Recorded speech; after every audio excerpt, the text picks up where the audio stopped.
Hey everyone, for today's Getting to Work, we're going to discuss the process of cross-cutting by hand. And we're going to start with the most jigged way you can do it by hand. Over here at this fancy metal miter saw. So the corded machine equivalent to this is the ubiquitous chop saw, right? And that machine takes care of everything for you. It takes care of not only the angle, the everything's aligned, the blade is plumb, you can set your miter angle, and it takes care of the power source. But if you're using hand tools, you are the power source. So here we are. So these were all patented. There are several different styles of this kind of miter saw that were patented, 100 years ago, some a little bit more. They're really good at doing very repeatable cuts. So if you need to make 10 picture frames, this is a great way to do it. You can set your angle and you can duplicate your parts. So a few things about this saw, because we've talked about crosscut saws before, both with back saws and just your ordinary crosscut hand saw. This is a really big crosscut back saw, right? It's huge. And obviously you wouldn't want to use this unless you have the support of this miter stand. So this slides right into these two guides, and that's where it lives. It just stays here. And because it has a back on it, it keeps the plate nice and stiff. Because when you're doing cross-cutting for joinery and things like that, you want to be able to cut as straight a line as possible. And we'll contrast that with the cross-cut handsaw when we get over to it. But this allows you to cut very simply and repeatedly your perfect angles, right? So that is as jigged as you can get with a handsaw. So coming over here to the bench, we're going to look at taking one step back from that. So if you're cutting joinery, let's say you've roughed out your stock and you're ready to cut something to length. Let's call this a rail for a chest of drawers. Okay, this is going in between the drawers and it needs to be a certain length. So you don't want to just cut this with your big whippy flimsy crosscut saw. You want a back saw, and this is a carcass saw. It's a back saw, slightly larger, so this is a dovetail saw, right? So this is the next step up. But of course, this is filed for crosscut. As we discussed in the crosscut video, the teeth are filed at an alternating back and forth pattern, so they're like little knives. And this is great because you can cut very accurately when you're going into joinery grade cross-cutting. That's what I'll call it, joinery grade cross-cutting. So let's say this is your piece that you need to cut to length. One tip for making the cleanest cuts possible is to scribe heavily your line before you cross-cut. And what that does is, if this is the outside, this establishes a very clean shoulder to your saw cut. Saws, even very fine saws, can leave a little fuzzy edge there. But if you score it with a knife first, that initial shoulder, that part that's visible when the joinery all goes together, is very sharp and clean. And then the sawn surface, which can be sometimes a little fuzzy, is left inside the joint where it'll never be seen. So a good way of doing this, obviously, you don't want to be sawing directly on your bench top. First of all, this board's going to move around and then you'll start damaging your bench top. So we use these. These are, a lot of people think of these as bench hooks. These are historically called side rests very often. And when you're doing longer pieces like this, it's really nice. It's a luxury to have two of these. So you can brace this like this, and it locks in place. You can do it with just one, but then you got to watch to make sure that this end is not laying down. It can mess up your plumbness of your cut there. So it's really nice to have two of these. Plus, it means that you can like brace against the middle of this board if you want. Another thing to think about is your follow through as you cut. So very often with me, as I'm cross-cutting, I'll get most of the way through a cut and I come to the bottom and the saw drops through and it tears out on the backside. Now, for most joinery and stuff, that actually doesn't matter at all because you'll never see that. But it can be annoying, and sometimes it does matter. if it tears out more than expected or it leaves a ragged chunk, or if this is something that might be seen in the finished piece. So what I'll often do, instead of sacrificing the bench top, I sacrifice my side rest. You can see all these side rests have been sacrificed a little bit over the years. They're all, chiseled against or sawn against. It's just a scrap of pine, so you can do that and not feel bad. The bench top is maybe the next grade up in terms of scraps of pine, right? But if you can take out your aggressions on this thing, which is much more disposable, by all means, you should do that. So I've scored this line. There are a couple ways you can proceed. One is that you can take your knife then and slice along and remove a chip. Some people call that popping a chip. Another thing you can do is just set your saw right in or right next to that line that you've scored and start your cut. So I've started my cut, and because I sliced that, it's still leaving a nice clean shoulder. And I'm supporting this offcut on my side rest. So when my saw bottoms, when it finishes the cut, it will hit this, and there won't be, well, ideally there won't be any tear out. Usually there's a little bit, but there's very little tear out. So I can hold this, I can squeeze this together, and the force of my saw is locking this side rest in. If you're using a pull saw, like a Japanese saw, this orientation doesn't work very well because you're pulling and it's trying to pull it off the bench. That's one advantage of this kind of bench with this lift out center section. You can actually reverse the side rest and pull like this. But obviously I'm using a Western saw, so I'm pushing. So I guess I'm going to complete this cut. Since I've established my kerf and I'm in the kerf now, I don't need to worry too much about messing up in this direction. I do need to watch plumb though. Now there are certainly times when you might scribe this line on both faces and follow that down. For a piece this small, in general, I'm not going to do that. Oftentimes, if you're going to do some sort of joinery, or like if I'm cutting a tenon end here, doesn't matter at all. If I'm cutting a shoulder or something like, if I'm doing some sort of joinery where this is a fine shoulder, it might matter a little bit more. But in something like this small, I wouldn't bother to scribe this. I'm just going to watch and hopefully use muscle memory to keep vertical. There are a few ways that, a few things that can help you. Obviously, you want to be able to sight down the spine of your saw. So that means getting yourself in line. My feet are basically, the tips of my toes are parallel to the saw, to the spine of the saw, so that my arm is free to stay in plane. A lot of people, they'll grip the saw and they'll be kind of offline a little bit, and basically it starts kinking things out. It's like having a car that's out of alignment. You can keep it on the road, but you're constantly fighting it. So if you keep your body in line, it just tends to go straight, and the saw tends to want to fall straight down through the cut. So you just proceed like this, make sure everything's loose. You're holding firmly onto your piece to be cut, and your arm is loose and free to swing. So that all falls away. I put a new little scratch in my side rest, but I have a nice clean cross cut, no problem. Ready for more. So this is a less jigged way of cross cutting, but it is stiffened with this spine.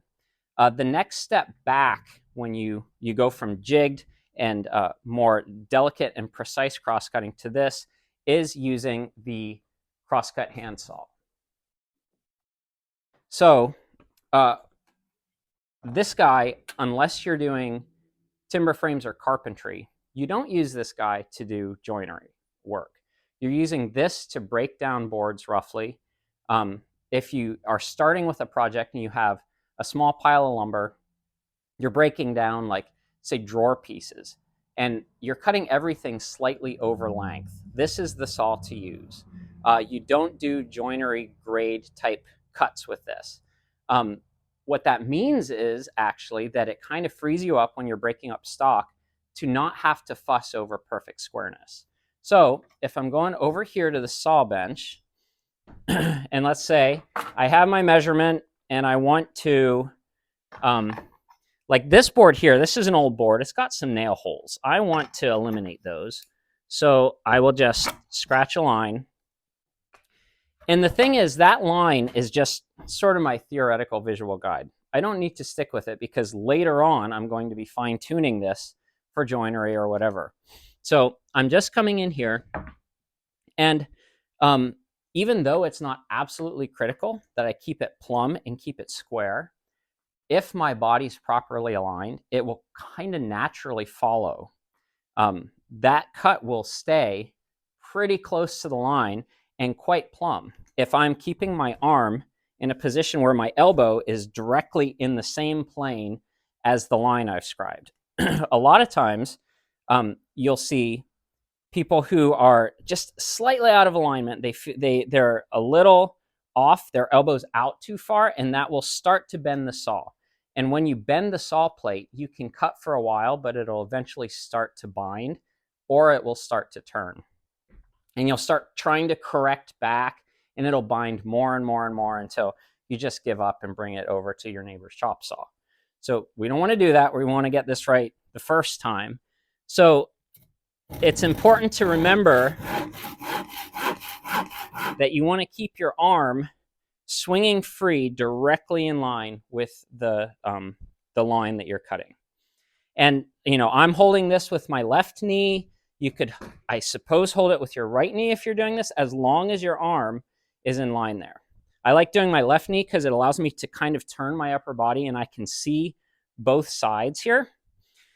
If you have a small child with you, you can sit them on the end of it. That works great too.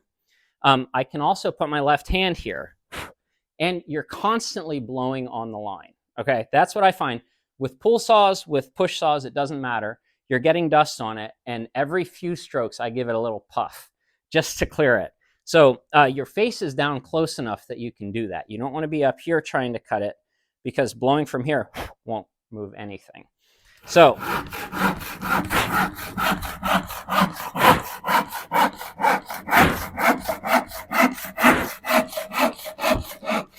coming to the end, I reach my hand over, support the offcut, and just remove it. And that way, it's not just crashing to the shop floor.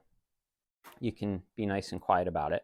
And so now this is ready to go over to the bench for joinery or planing or whatever you need to do next. Some people ask, they might say, okay, so this is the biggest saw that we have. It's the coarsest teeth. This is probably a 7-point crosscut saw. And they say, so what happens when you're cutting bigger stuff? Like, how did people cut their firewood a few hundred years ago? If you're doing timber framing, even like a small shed, say you're cutting up 4x4s, what do you use? And I would say this can work for that. This could work for 4x4s. I wouldn't really want to go bigger than 4x4s with this. Reason being that oftentimes when you're doing timber framing or larger pieces of wood, it tends to have a little more moisture in it. And when you have greener wood or wood that's like kind of damp on the outside, the shell has some moisture, or the inside has some moisture, the shell is dry, it tends to really start binding the saw. So the first way to deal with saws binding when you're cutting is to give the saw a little more set. Now, set is how much the teeth splay out from the center line. So this saw has just a little set, like you can feel it as you run your fingers over, that the teeth extend out just a little beyond the saw plate, which is great for pine boards because it means your kerf stays narrow. You don't have to remove as wide of a kerf, so that saves you energy and that saves you time when you're just cross-cutting boards in the shop. However, when you're cross-cutting bigger timbers, you're going to need a little more set to avoid binding. And this saw, there's a relationship between the maximum amount of set you can have and the size of teeth you have. Obviously, you don't want these teeth hanging out at a 45-degree angle in both directions. That's going to be really ineffective. And it's not so much a knife scoring the surface as you're just kind of shredding your way through. So the solution is bigger teeth. So over here we have a few examples of bigger teeth for cross-cutting. So this guy here is it's a frame saw. This is what we'd call a buck saw, right? So it's a frame with a tensioner up here which holds the saw plate in tension. And this is much coarser. This is probably 4 TPI crosscut. And this is for processing firewood, anything whose depth does not exceed twice this amount, because as soon as you cut through here, you've bottomed the saw. So you can roll the piece over and cut from the other side if you want to, but ideally this is for cutting 4x4s or a bit more. So that's a buck saw. You see that on the wall of every Cracker Barrel in America. They're quite useful. I mean, there's a reason there are so many of them around, and that's because they are quite useful for cutting up pieces, 4, 6 inches, maybe 8 inches in diameter. But let's say you want to go bigger. Let's say 4 to 6 is nothing to you, and you have a strong friend, and you want to cut an 18-inch saw log, right, by hand. How do you do it? You go to something like this. This would be a 2-man crosscut saw called a whip saw. Some people call it a misery whip. I don't know why. It can be a lot of fun if it's properly sharpened and you have an enthusiastic friend with you and maybe some people watching to cheer you on. There are a few keys to using these. I'm not going to get too much into this now, but you see a lot of times at like reenactments and things, when they invite people to come and use these, a lot of times people are trying to push them. And that's where you get into trouble, because this is quite flimsy. And if you imagine pushing this, it's just going to bow and bind. So you don't want to push this through the log. You want to have the cutting action done by it being pulled, and that pulling is what puts it in tension. And so this thing works really awesome if it's properly tuned up, if it's sharp, if you're enthusiastic, if it's early in the day and you've got all kinds of energy. You can get through a lot of cross-cutting with the 2-man crosscut saw. For an ultimate kind of firewood processing, and I'm going to talk about Japanese saws in just a second. I'll go on to the kind of etc. category. But this is a pull saw. This is a Japanese saw. It's called a Silky Katana Boy. This is about as fast a crosscut saw as I have ever seen.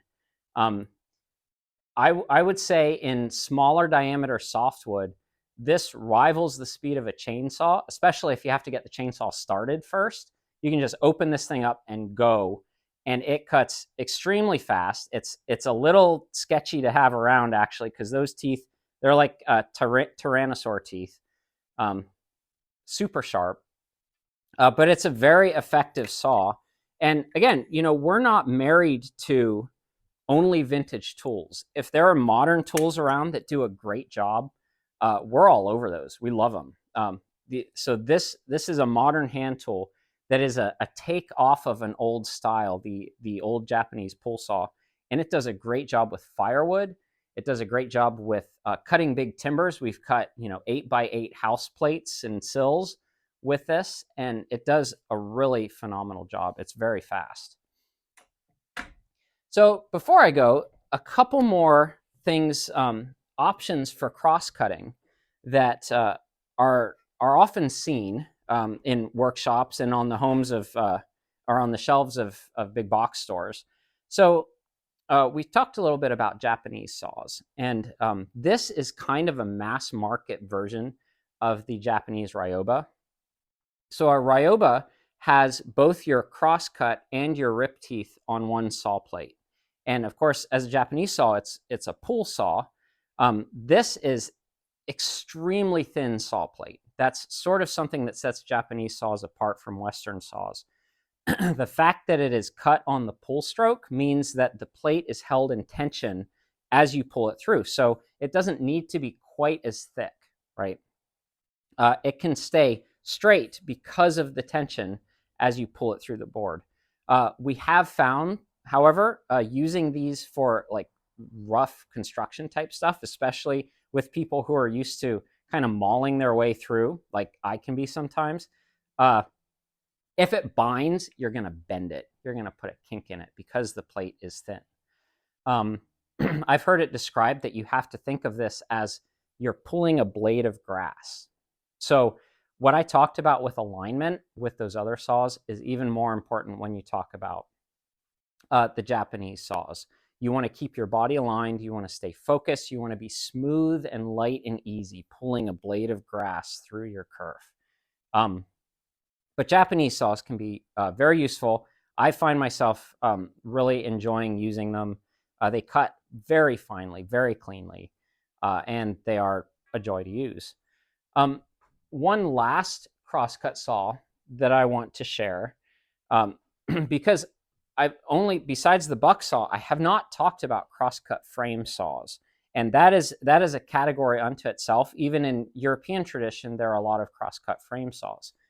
This one was gifted to us by a friend who was also a student in one of our apprenticeship programs. And this is a traditional Chinese crosscut saw. So like the buck saw I showed you, it's a frame saw. It keeps the blade in tension, has a little wing nut here to tension this brass rod. And it cuts on the push stroke like many Chinese saws do. The thing about this is you can see the blade is turned at a 45-degree angle, and it's actually fixed at that angle. You don't turn this. This is not like a turning saw or something like that. That is not adjustable.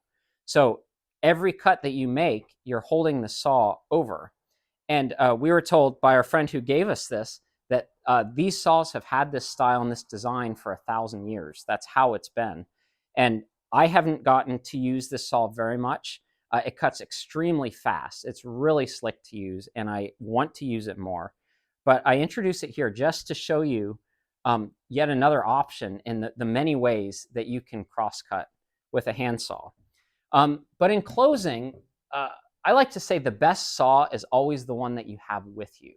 And oftentimes you can find yourself in a position where you have to cut something, you have to trim something off before you can finish something off. And you're looking around, you're holding something, and you don't have anything except what's in your pocket. So I get mocked for this occasionally, but it's extremely useful to have a saw in your pocket. And this is a tiny little pull saw on a Leatherman. I've used it quite often. And again, it's a good example of something that you can have, some way that you can use for cross-cutting by hand. The best saw that you have is the one you have. So the best thing to do is get to know it, get to use it, learn how to be aligned as you cut, and learn how to be smooth. And it's very enjoyable, and great bunch of tools here to look at and explore for cross-cutting. So if you're interested in more content like this, like more about my Leatherman or other cross-cutting tools, timber framing, anything like that, we post every day on the M&T Daily Dispatch. You can click over here to sign up. It's only $5 a month, and you get regular content, lots of fun stuff, and we are regularly on there every day to answer your comments and questions.